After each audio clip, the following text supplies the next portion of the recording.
Tuesday morning's missile tests, which was conducted on the orders of the country's leader, Kim Jong-un, reached a height of 2,802 kilometers, 1,741 miles, according to state broadcaster Korea Central Television (KCTV). As the strongest nuclear state with the best ICBM rockets, North Korea will end the U.S. nuclear war threats and defense peace and stability of the Korean peninsula, the announcer said on air. North Korea oftentimes its missile tests to have maximum geopolitical impact, and Tuesdays look to be no exception, coming on the July 4th holiday in the U.S., ahead of the G20 meeting later this week and after U.S. President Donald Trump spoke with Japanese and Chinese leaders Sunday about the North Korea threat. A missile capable of reaching the United States topped with a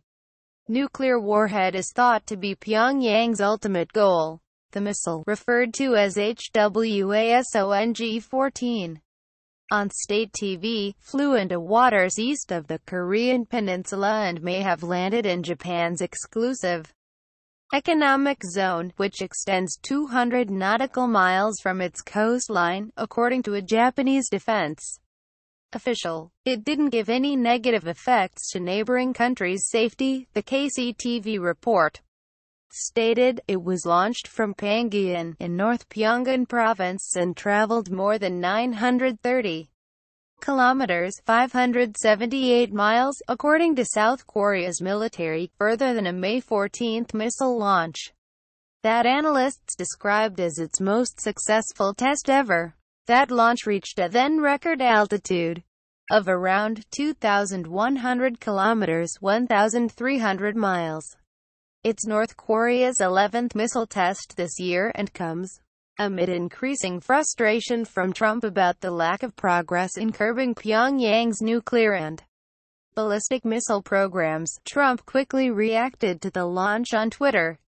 North Korea has just launched another missile. Does this guy have anything better to do with his life? He asked, referring to Kim. Hard to believe that South Korea and Japan will put up with this much longer. Perhaps China will put a heavy move on North Korea and end this nonsense once and for all. Melissa Hunnam, a senior research associate at the James Martin Center for Non-Proliferation Studies, said, "The ICBM test puts the U.S. in a difficult negotiating position. I think there's room for negotiation.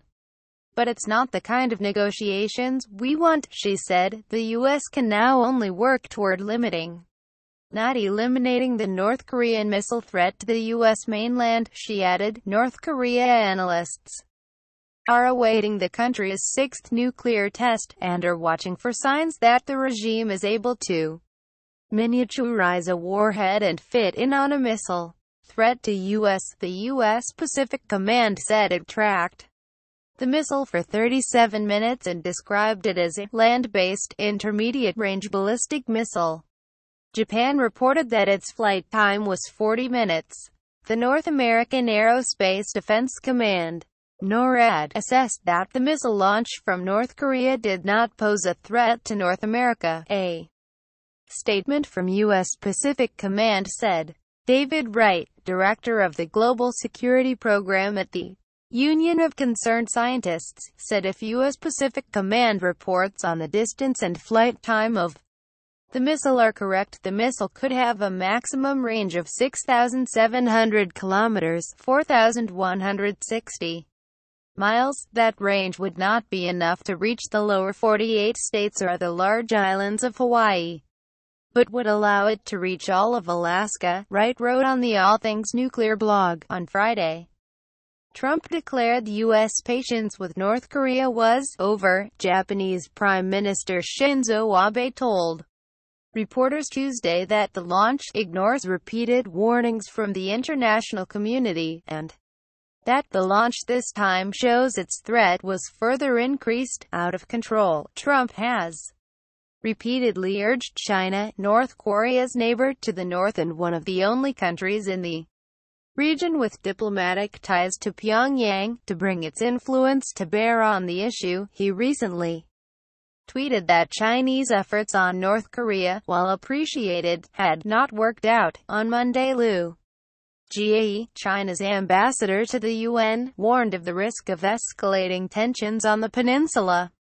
Certainly we would like to see a de-escalation of tension, he said in remarks to the press as China assumed the United Nations Security Council presidency for July. Certainly if tension goes up and goes up, only then sooner or later it will get out of control and the consequences will be disastrous, Liu said.